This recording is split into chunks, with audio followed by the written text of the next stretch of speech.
Karibu mpenzi mtazamaji kwa hichi kituo cha Tanzania News Today. Mimi ni mtangazaji wako Bwana Ezra. Ninaomba ushirikiano wako. Kama unanipata kwa mara ya kwanza, tafadhali chukua sekunde 1, 2, 3 ukapiga subscription.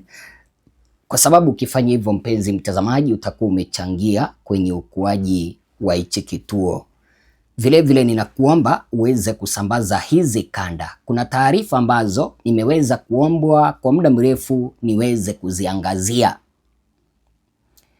Kuna ubomozi ambao serikali ya Samia imeweza kufanya katika kambi ya wakimbizi Tanzania, upande wa kambi za wakimbizi upande wa Nyarugusu pamoja na kambi ya wakimbizi ya Nduta. Hawa ni wakimbizi ambao tunajua kwamba wameishi Tanzania kwa takribani zaidi ya miaka 10 na walitokea nchini Burundi kama sijaweza kukosea. Na kipindi ambapo wakimbizi wameingia katika taifa, mpenzi mtazamaji, kulingana na sheria za kimataifa, inahitaji wakimbizi waweze kusajiliwa. Namba 2, wakimbizi wanahitaji kupata huduma za msingi kama vile chakula, afya pamoja na elimu. Vile harakati zao mara nyingi huwa na mipaka kulingana na sheria za kimataifa. Sasa wakimbizi hawa kipindi ambapo wameishi kwenye taifa kwa zaidi ya miaka mingi, ambao ni takriban ya miaka 10, wakati mwingi usajiliwa kama raia wa hilo taifa ambalo waliweza kukimbilia. Sasa lakini serikali ya Samia Suluhu Hassan imeweza kubomoa kambi hizi za Nyarugusu Tanzania pamoja na Nduta. Kisha serikali hii imeweza kuwafukuza hawa wakimbizi kurudi kwao.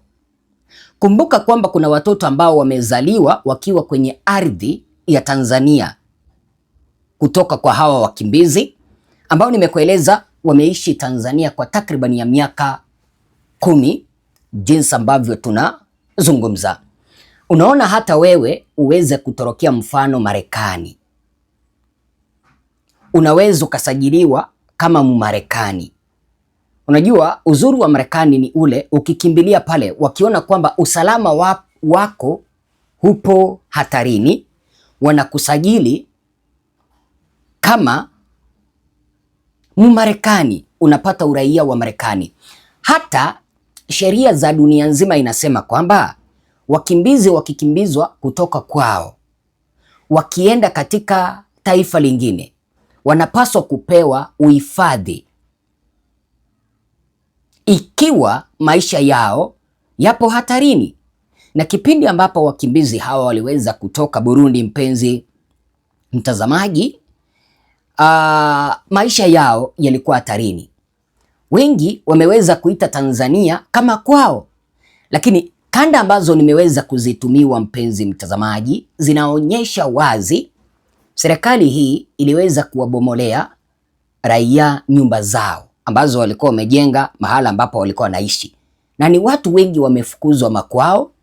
Namba 2, serikali hii imeenda mpaka hatua imebomoa mpaka kanisa ambazo wakimbizi hawa ambao wameishi Tanzania kwa takribani ya miaka 10 walikuwa wanatumia kuabudu na kumshukuru Mwenyezi Mungu. Ni jambo la kusikitisha serikali kubomoa makazi ya wakimbizi katika kambi ya Nyarugusu pamoja na Nduta, zinazohusisha mchanganyiko wa sera za serikali, usalama pamoja na siasa. Unanielewa mpenzi mtazamaji? Angalia hizi kanda.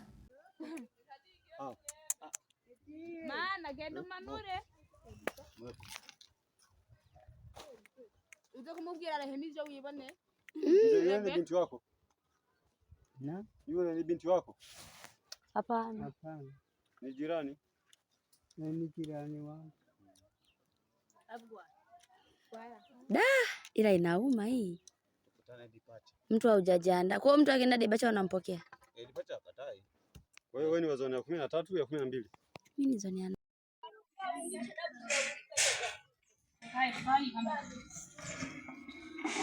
Ego twasubiye guhunga ubugira kabiri bagenzi ubugira kenshi. Yewe Tanzania we.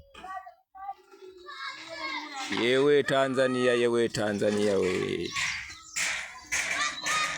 Ego twahunze ubugira kandi abana n'uruyebeyebe ntibaraja kuva mu gitondo gushika ya masaha. Ivyatubomoje vyagiye biranyegera.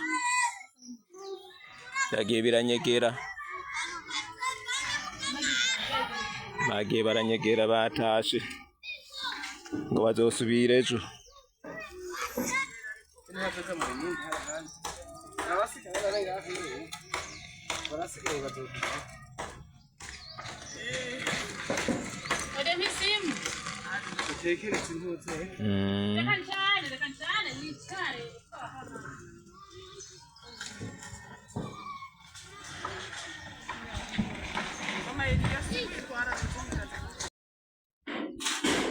Ego ababomoye bahejeje hani iwanje haniho nahora mba. Bazindukiwe n'ipolisi n'umugabo yitwa Murema. Ni ngorane kweri. Aha no kuvuga abasuzungu kina muzungu bafise intambu ugasanga afise ubuheri bwo kubomora. Zari ngorane. Ingorane aha ntitugira iyo tuja. Turi mu gahinga. Mu gahinga kweri twimereye uko nyene. Hatari.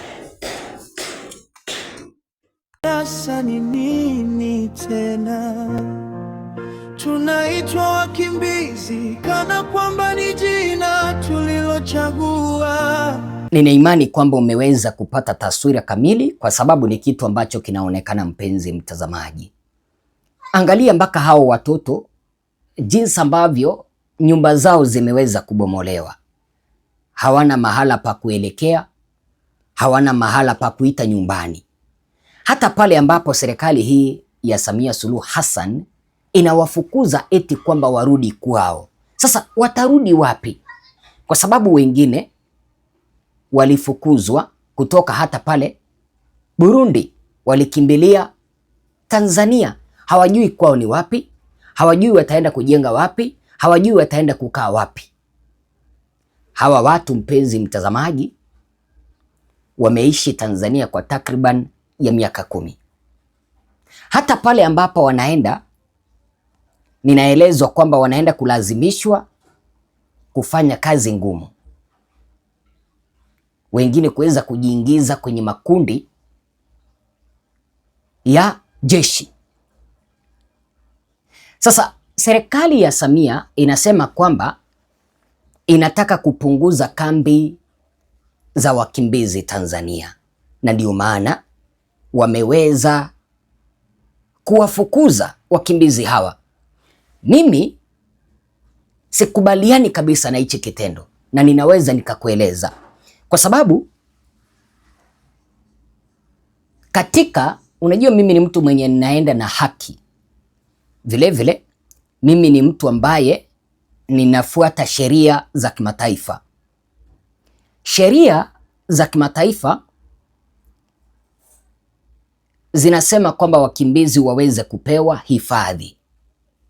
Sijui kama unaniona mpenzi mtazamaji. Sheria za kimataifa zinasema kwamba wakimbizi waweze kupewa hifadhi. Sio Tanzania peke yake ndipo ama ndio ipo na kambi ya wakimbizi.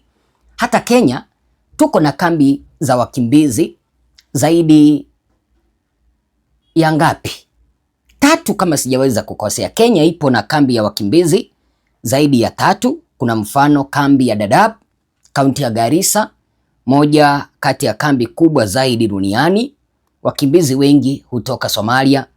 Tuko na kambi ya Kakuma, kaunti ya Turkana, inahifadhi wakimbizi kutoka Sudani Kusini, Ethiopia pamoja na Burundi. Vilevile tuko na kambi ya Kalobey, mahala ambapo nao watu wengi wanajaa, lakini hakuna siku ambayo Kenya imeweza kuwafukuza wale wakimbizi, kwa sababu wengine hawana mahala ambapo wataelekea.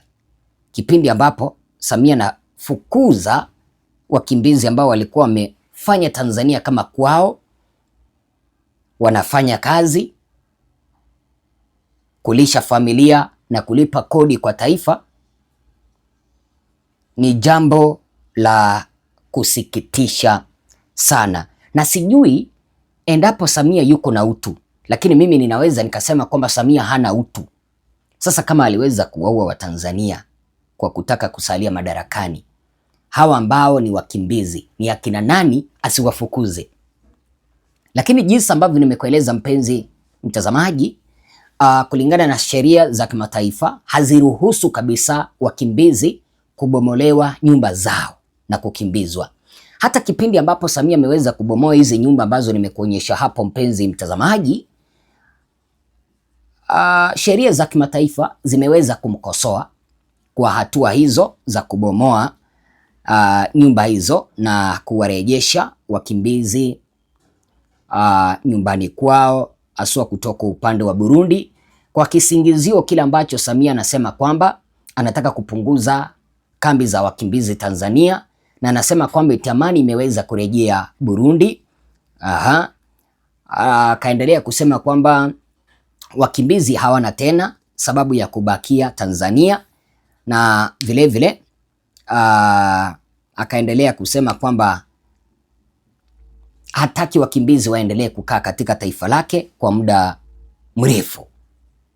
Sasa Samia tena akasema kwamba kuendelea kuwafanya wale wakimbizi kukaa Tanzania ni kuhatarisha usalama wa taifa lake. Sasa kipindi ambapo anasema eti kwamba wakimbizi wanahatarisha usalama wa taifa lake, anakumbuka yeye kama amiri jeshi mkuu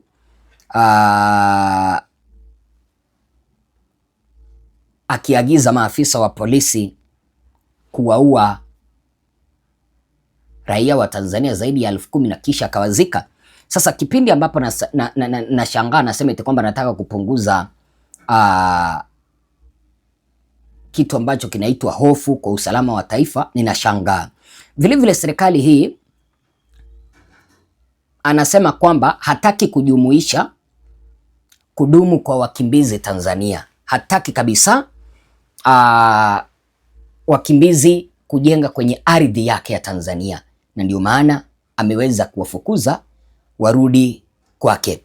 Hata hivyo, mpenzi mtazamaji, kubomoa nyumba bila njia mbadala ni ukiukwaji wa haki za binadamu. Hawa raia, mpenzi mtazamaji, jinsi ambavyo nimekueleza, nimekuwa nikipata vilio kwenye simu yangu kwa muda mrefu. Unajua mimi wakati mwingi huwa sizungumzi kitu ambacho ni uongo. Huwa sizungumzi sana kitu ambacho ni uongo. Hizi ndizo habari ambazo nimekuwa nikizungumzia. Kwa hivyo, yani ni jambo la kushangaza. Hata rubaa ya kimataifa imeweza kukosoa kitendo hichi cha Samia. Muso United Nations ama ukipenda Umoja wa Kimataifa ya kutetea haki za binadamu wameweza kukosoa hatua hizi za Samia kuweza kuwafukuza hawa wakimbizi kutoka Tanzania bila ya njia mbadala, bila ya kuambia sasa mnafaa kuenda hapa, maybe tunataka kufanya hichi. Sasa ukibomolea wakimbizi nyumba zao, unataka waende wapi? Sasa Samia, endapo yeye hangekuwa kiongozi na watoto wake wafanyiwe mambo kama haya, angejihisi vipi? Angejihisi vipi? Sasa ninaelezwa serikali inataka kufunga kambi hizo za wakimbizi Nyarugusu na Nduta kwa kuwalazimisha wakimbizi warejee kwao na kuonyesha msimamo mkali wa usalama. Lakini hatua hizo zimeweza kukosolewa vikali kama ukiukwaji wa haki za wakimbizi. Na nimekueleza kwamba hawa watu wameishi Tanzania kwa zaidi ya miaka mingapi? Unajua, zaidi ya miaka 10. Sasa unawafukuza, wanaelekea wapi jamani? Tuulizane tu, tukue na utu wakati mwingine. Sio eti mimi ninakosoa kila kitu, lakini hapana, tukue na utu. Ukibomoa mpaka kanisa utafaidi nini? Jeshi la polisi ambalo linatumwa kwenda kusimamia ubomozi wa kanisa, unajua kweli mtapata dhambi? Hawa wakimbizi watatorokea wapi sasa? Watakimbilia nani? Nimekueleza kwamba nchini Kenya, nchi jirani yetu, na wao wako na kambi 3 za wakimbizi, lakini hakuna siku ambao nimesikia kwamba Kenya imeweza kuwafukuza wakimbizi. Ndio, nimekueleza kwamba Kenya iko na kambi ya wakimbizi Kakuma, Dadaab na Kalobei. Kenya imechukua hatua mpaka kuweza kuwasajili wale wakimbizi kuwa raia wao kwa kuweza kuwapea vitambulisho. Samia ni nani ambaye ni wa kuwafukuza wakimbizi? Hilo ni jambo ambalo ni kinyume na haki za kimataifa za binadamu. Lakini hebu jiulize, kama aliweza kuwaua raia kusalia madarakani, ni kipi ambacho kitamzuia asifukuze wakimbizi? Sambaza hii kanda ifikie watu wengi, ili ndugu zetu na dada zetu waweze kupata haki.